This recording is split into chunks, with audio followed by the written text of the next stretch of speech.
Friends, ఈ రోజు అయితే మేము మా ఇంట్లో చేపల కూర సంగటి చేయాలని ఇంకా చేపలు అయితే తెప్పించుకున్నాము. ఇంకా మనకి చిత్తూరు మార్కెట్లో, పెద్ద మార్కెట్లో, మనకి చిత్తూరులో ఉండే వాళ్ళకి అయితే ఆల్మోస్ట్ తెలిసే ఉంటది. వాళ్ళకి అందరికి కూడా చెప్తున్నాను అనమాట, ఎంతలా వ్యాపారం చేస్తున్నారంటే చేపల మార్కెట్లో ఇంత నీచంగా ఉంటారా మనుషులు అనేసి నాకైతే అస్సలు తెలియదండి. ఒక 2-3 రోజులు అయింది అనుకుంటా ఈ చేపని.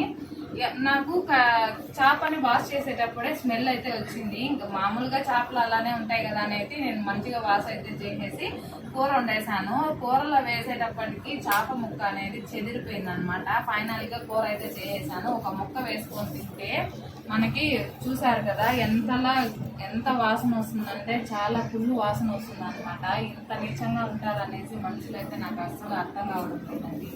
200 కావచ్చు, కానీ ఇంట్లో 200 సంపాదించడానికి ఎంత కష్టపడితే వస్తుంది చెప్పండి. మరి ఇంతలా మాత్రం నీచంగా వ్యాపారాలు చేయకండి. ఇంకా తీసుకునే వాళ్ళు కూడా ఆల్మోస్ట్ బతుకుండే చేపలు తీసుకోవడానికి ట్రై చేయండి. ఇలా అయితే మనకి ప్రాణాలతో లేనివి ఇచ్చారంటే ఇంక ఇలా ఉంటుంది అనమాట పరిస్థితి. ఇంక ఇదన్నీ చెప్పాలనుకున్నాను మీతో.